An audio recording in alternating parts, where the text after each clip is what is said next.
"How could you be so selfish?" my father shouted, his face reddening as he paced across the living room of their vacation home in Bear Lake. "Your sister needs that money for her new business venture. You have more than enough." I stood there, stunned into silence, my hand still clutching the property tax bill I'd just been ambushed with. What was supposed to be a casual Sunday dinner had turned into an interrogation about why I wasn't pulling my weight anymore. My name is Laura Valles, and at 33, I'd built a successful career as a self-taught day trader. I wasn't born into money. Everything I have, I've earned through countless sleepless nights studying market patterns and making calculated risks.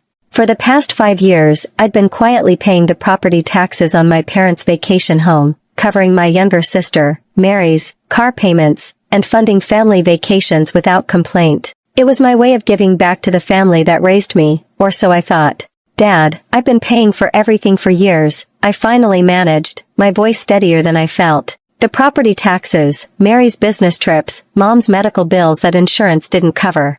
I've never asked for anything in return, but I can't keep doing this forever." My mother sat silently on the couch, her eyes fixed on her hands folded in her lap. She wouldn't look at me, and that hurt more than my father's shouting. "We gave you everything growing up," Dad continued, ignoring my words entirely, "and now that we need you, you're abandoning us while your sister is trying to make something of herself." That's when I noticed the envelope on the coffee table, partially hidden under a magazine. The corner of an official-looking document peeked out, and I could make out the words Trust Fund and Mary Valles in bold lettering. My stomach dropped. I reached for the envelope before my father could stop me. "Laura, that's private," he snapped, but it was too late. I was already scanning the document, my hands trembling as the truth revealed itself in cold, legal language. My father had created a substantial trust fund for Mary, only Mary, the same father who had told me for years that there wasn't enough money to help with my college tuition, forcing me to work multiple jobs while studying. The same father who now expected me to bankroll their luxury lifestyle while secretly setting my sister up for life. "When were you going to tell me about this?" I whispered, a cold clarity washing over me. My whole life suddenly made sense. The favoritism, the different expectations, the constant demands disguised as family obligation. I knew then that everything was about to change. My father snatched the trust fund document from my hands, but the damage was done. The numbers were seared into my memory, $350,000 set aside for Mary, with additional provisions for future contributions, all while I'd been told repeatedly that family finances were tight. "You weren't supposed to see that," he muttered, folding the paper and stuffing it back into the envelope. "Clearly," I replied, my voice hollow. "I guess that explains why you never helped with my student loans." Growing up, the pattern had always been there. Mary got dance lessons while I was told to focus on academics. She received a car for her 16th birthday. I took the bus until I saved enough from my after-school job to buy a used Honda. When college came around, Mary went to a private university with family support, while I pieced together scholarships and worked 30 hours a week at a local coffee shop. I'd always chalked it up to changing financial circumstances or different parenting approaches. I never wanted to believe what was now staring me in the face. My parents simply valued Mary more. "Sweetheart," my mother finally spoke, her voice gentle in that patronizing way I now recognized as manipulation. "Your sister needs more help than you do. You've always been so independent, so capable. We're proud of how well you've done on your own." The twisted logic took my breath away. I was punished for my success, while Mary was rewarded for her dependence.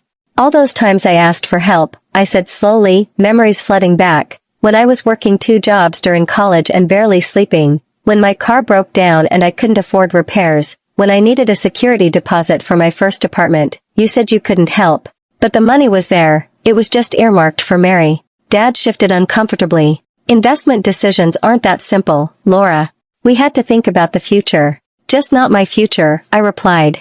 I thought about all the payments I'd made on their behalf over the years. The property taxes on this vacation home alone were $8,700 annually. I'd covered them for 5 years straight, plus countless other expenses. I'd even paid $12,000 for roof repairs last summer without complaint, all while they were secretly building a nest egg for my sister. "The taxes are due next month," Dad said, changing the subject as he slid the bill across the coffee table toward me, "and the Homeowners Association increased their fees again." I stared at him, incredulous. After what I just discovered, he still expected me to pay. The audacity was breathtaking. Something inside me shifted then, a fundamental recalibration. I'd been played for a fool, but that ended today. I'll take care of it, I said quietly, picking up the bill. My father visibly relaxed, missing the resolve in my eyes. The drive back to my downtown Salt Lake City apartment was a blur. Snow-capped mountains that usually brought me peace seemed to loom accusingly against the darkening sky. I'd been such a fool. Once home, I ignored my ringing phone, undoubtedly my father making sure I wouldn't renege on the property tax bill, and pulled out my laptop. With trembling fingers, I opened a folder I'd meticulously maintained for years, but never thought I'd need to use: financial contributions, family. The spreadsheet that appeared represented thousands of dollars I'd poured into my family's needs, 5 years of property tax payments, $43,500, Mary's car payments, I'd taken over when she claimed she couldn't afford them, $31,680, the new roof on the vacation home, $12,000, medical expenses for my mother's knee surgery not covered by insurance, $8,200, family vacations I'd funded under the guise of gifts, $22,400. The total made me physically ill, $117,780 over 5 years, all while my parents secretly funneled money into a trust fund for my sister. I scrolled through the digital copies of checks, transfer receipts, and text messages thanking me for my generosity. Each one now felt like evidence of my own naivety. My phone pinged with a text from Mary. "Dad says you're being difficult about the taxes. Don't be selfish, Laura." I laughed bitterly. Of course, she would take their side. Why wouldn't she? She had been the beneficiary of their favoritism her entire life. Another text from my father: "We're counting on you for those taxes. Don't let us down." No thank you, no acknowledgement of what I'd already contributed, just the expectation that I would continue to finance their lifestyle while they built my sister's future. The next morning, I called in sick to my home office and drove to see John Kiley, the financial advisor who had helped me build my investment portfolio after I started making serious money 3 years ago. "This is quite a list," John said, reviewing my spreadsheet of family contributions. His eyes widened at the total. "And you've never asked for repayment?" "They're family," I said simply. I wanted to help. John removed his glasses and fixed me with a serious look. "Laura, your generosity is admirable, but this is unsustainable. You're hindering your own financial future while enabling dependence. This isn't healthy for any of you." "I know that now," I said quietly. "I just discovered they've created a substantial trust fund for my sister while letting me shoulder all these expenses." John's expression darkened. "That changes things." For the next 2 hours, we developed a plan. I would need documentation, notarized statements of all my contributions, formal receipts, a complete accounting of everything I'd given. John recommended his colleague, a forensic accountant named Victor Hayes, who specialized in financial disputes. "Are you sure you want to go down this road?" John asked as our meeting concluded. Family conflicts over money can get ugly fast. I thought about the trust fund document, about years of being told there wasn't enough to help me while Mary received everything, about the property tax bill my father had pushed across the table with the casual expectation that I would handle it. "I'm sure," I said, my voice stronger than it had been in days. "It's time they understood exactly what I've been contributing all these years, and what happens when that contribution stops." As I left John's office, I felt something I hadn't experienced in years when it came to my family: power. 1 week after discovering the trust fund, I sat in Victor Hayes' office, surrounded by stacks of papers. The forensic accountant had been methodically organizing my financial contributions to the Valles family over the past 5 years. "Your documentation is impressively thorough," Victor noted, sorting through bank statements and receipts.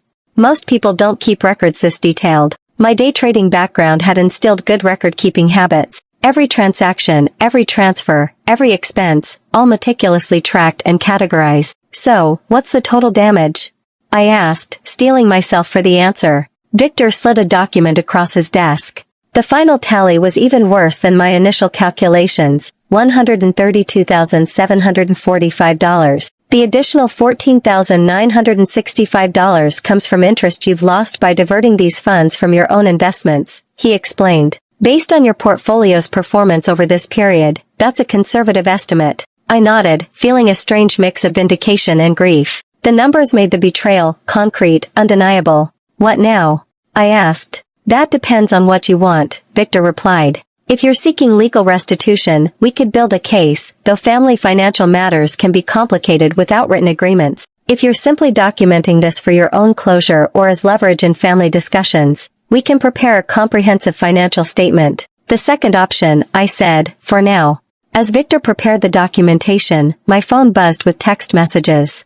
Dad, haven't received the tax payment yet. Due date is approaching. Mary, Dad says you're being difficult about money. After all they've done for you? Really, Laura? I silenced my phone without responding. Let them wonder. 3 days later, I received a notarized financial statement from Victor's office. The document detailed every cent I'd contributed to my family over the past 5 years, categorized by recipient, purpose, and date. It included a calculation of lost investment opportunity and a statement from John Kiley verifying the legitimacy of the analysis.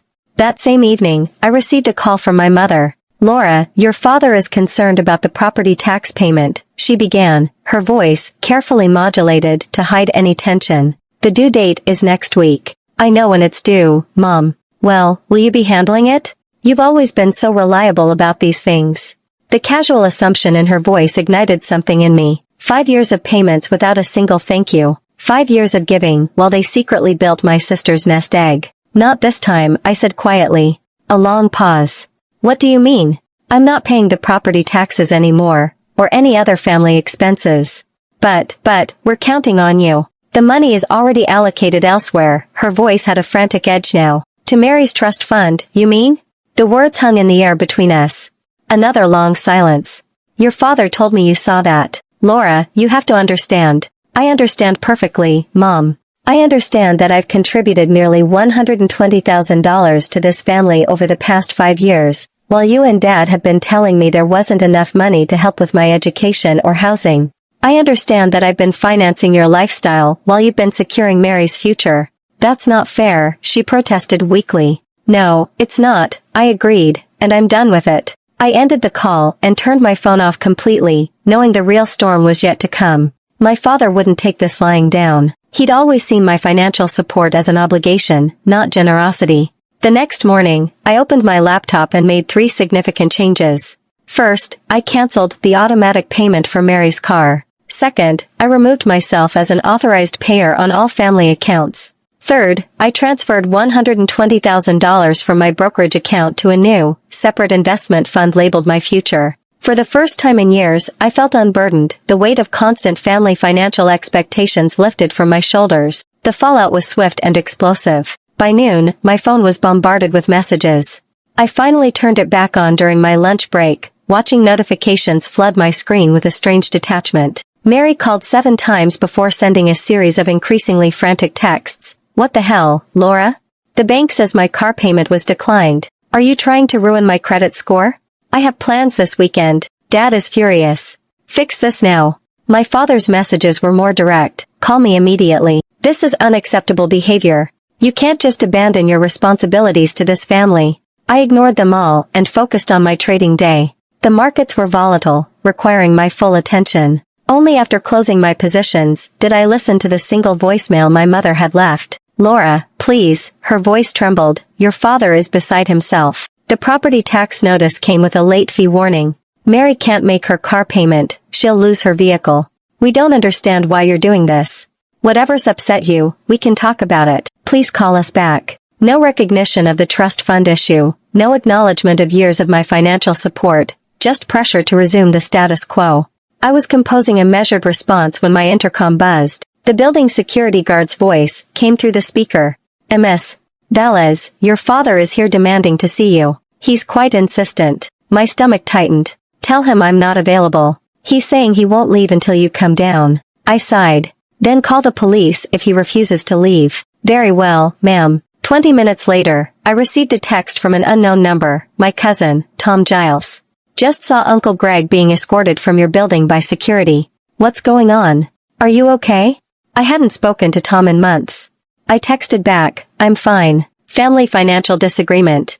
His response surprised me, about time you stood up to them. The way they've treated you versus Mary has been wrong for years. I stared at my phone. I'd always assumed no one else in the family noticed the disparity. The validation from Tom was unexpected and deeply affirming. My doorbell rang at 7 p.m. I checked the peephole to see Mary standing there, arms crossed, foot tapping impatiently. I opened the door but blocked the entrance. What do you want? What do I want? She repeated incredulously. I want you to explain why you're suddenly acting like a psycho. My car payment bounced. Dad says you're refusing to pay the taxes on the lake house. Correct, I said calmly. Why? What's your problem? The problem is that I've contributed almost 120,000 tothas familio ver the last 5 years while Dad has been secretly funding get trust for *operator you *operator. Mary's expression flickered, first surprise, then guilt, then defensive anger. That's different, she insisted. The trust is for *operator my *operator future. I *operator need *operator that security. And I didn't? You've always been thesmertone, she said, as if they explained of everything. You've eduturfen trading carrier. I'm still trying to find my path. At 31, Mary, while pay your car payments and fund family vacations? She flushed. You've never complained before. Because I didn't know I was being manipulated, I didn't know that while I was draining me accounts to help the family, Dad was funneling money into *operator your *operator trust fund. It's not *operator that *operator much money, she mumbled. 120,000 tothas familio ver the last 5 years while Dad has been secretly funding get trust for *operator you *operator. Mary's expression flickered, first surprise then guilt then defensive anger. That's different, she insisted. The trust is for *operator my *operator future. I *operator need *operator that security. And I didn't? You've always been thesmertone, she said as if they explained of everything. You've eduturfen trading carrier. I'm still trying to find my path. At 31 Mary while pay your car payments and fund family vacations? She flushed. You've never complained before. Because I didn't know I was being manipulated, I didn't know that while I was draining me accounts to help the family, Dad was funneling money into *operator your *operator trust fund. It's not *operator that *operator much money, she mumbled. 350,000 is a significant amount. Her eyes widened. How do you know the exact amount? I saw the document. A beat of silence passed between us. Then, remarkably, Mary tried a different tack. Her expression softened as she reached for my arm. Look, Laura, I understand you're upset, but we're family. We need your help. Dad says without the tax payment, they might lose the lake house. I stepped back, breaking her contact. That's not my problem anymore. You'd let them lose the vacation home where we spend our summers? How can you be so cold? I looked at my sister, really looked at her, and saw the entitlement that had been cultivated her entire life. She genuinely couldn't comprehend why I would stop financially supporting the family. They have options, I said. They could use some of your trust fund. Mary's face hardened. That's not fair. I smiled sadly. No, Mary, nothing about this has been fair. I closed the door, gently but firmly, in her face. 2 weeks passed. The property tax deadline came and went. I maintained radio silence with my parents and Mary, focusing instead on my work and my own financial planning. John had helped me restructure my investment portfolio. Now that I wasn't hemorrhaging money to my family, the difference was substantial. I could significantly increase my retirement contributions and even consider buying a small vacation property of my own. My newfound peace was shattered when I received an email from Uncle Pete, my father's brother. Laura, what's going on with Greg and the lake house? He's asking me for a $10,000 loan to cover property taxes and penalties. Said something about you refusing to help the family anymore. This doesn't sound like you.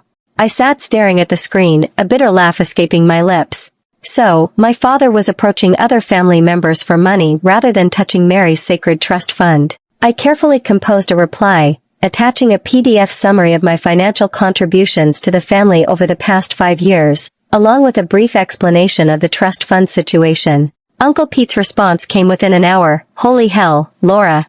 I had no idea. No one did. Greg's been telling everyone how he's struggling to help both his daughters equally. This changes things.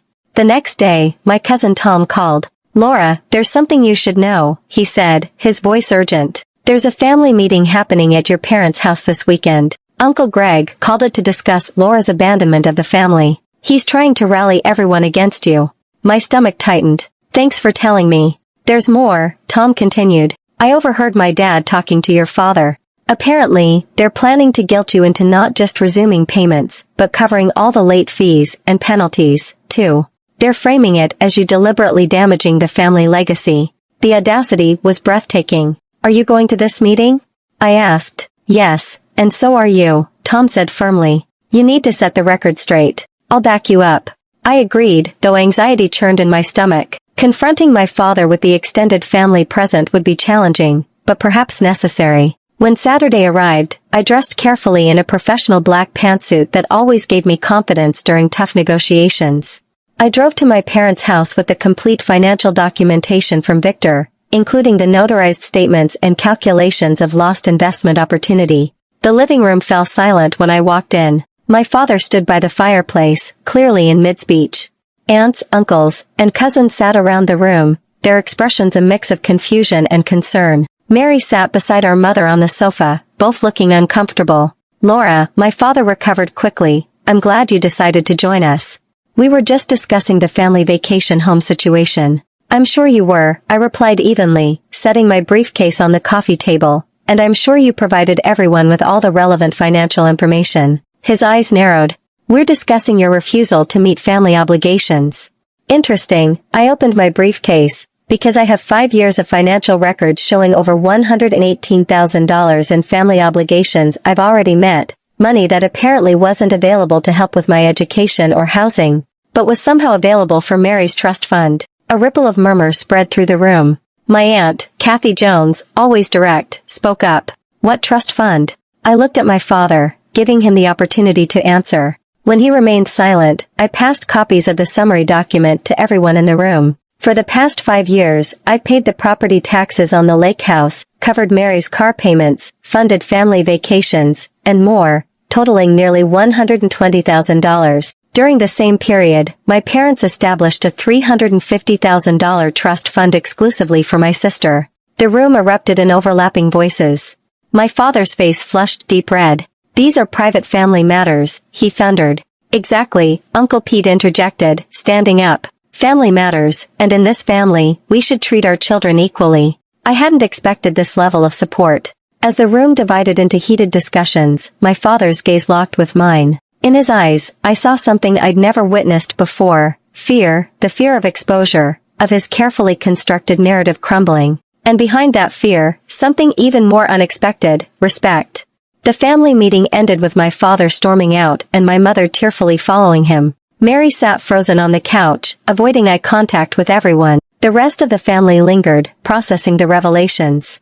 "I had no idea it was this bad," Aunt Kathy said, studying the financial documentation. "Greg always portrayed you as the successful one who didn't need help."